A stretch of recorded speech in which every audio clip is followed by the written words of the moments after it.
going to mute it. If I save anything, I'll be very careful. I do apologize about that. The thing to keep in mind from the last lesson is that any song you've heard, whether it's in a TV show, in a game or something, or your favorite video game soundtrack, or maybe it's a catchy commercial or what have you.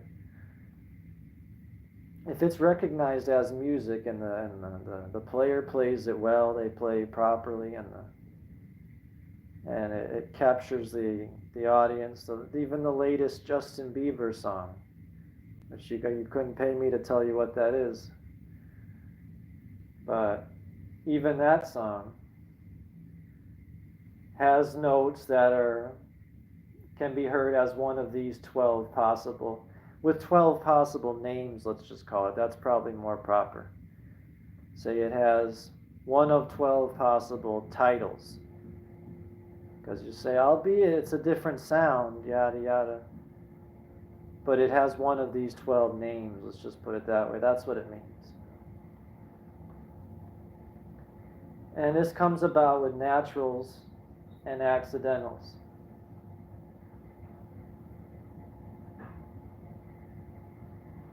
Things like A, say for example here at the 6th fret,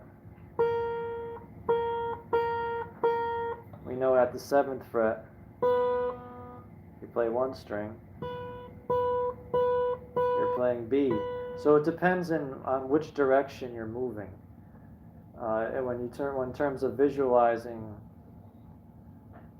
this kind of series of letters with sharps and flats in between, you have to consider which direction you're moving on the guitar, basically.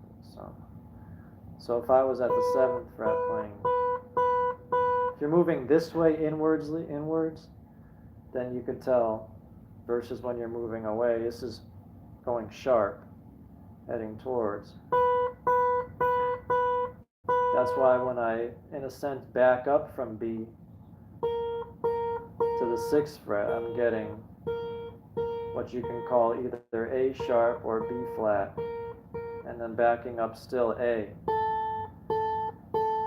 You see?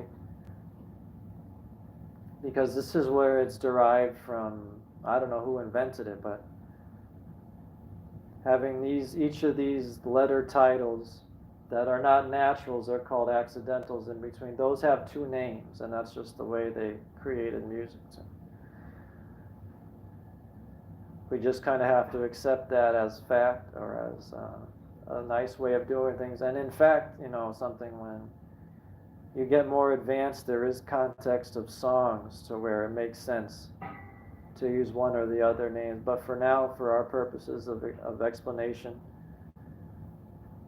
just consider it almost synonymous, but know what it means in terms of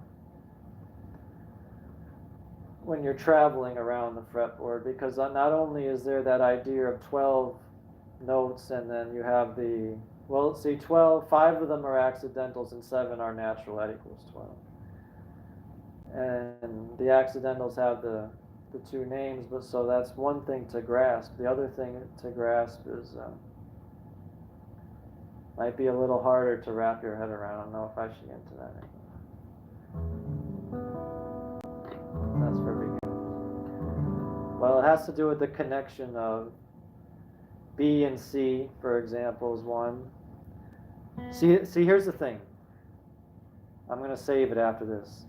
This whole musical thing it's the same distance. You're still moving via one fret.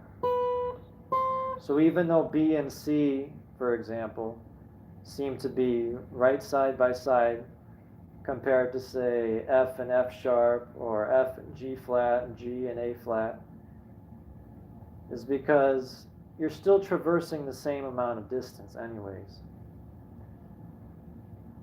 So those two exceptions are the B and C and the E and F together.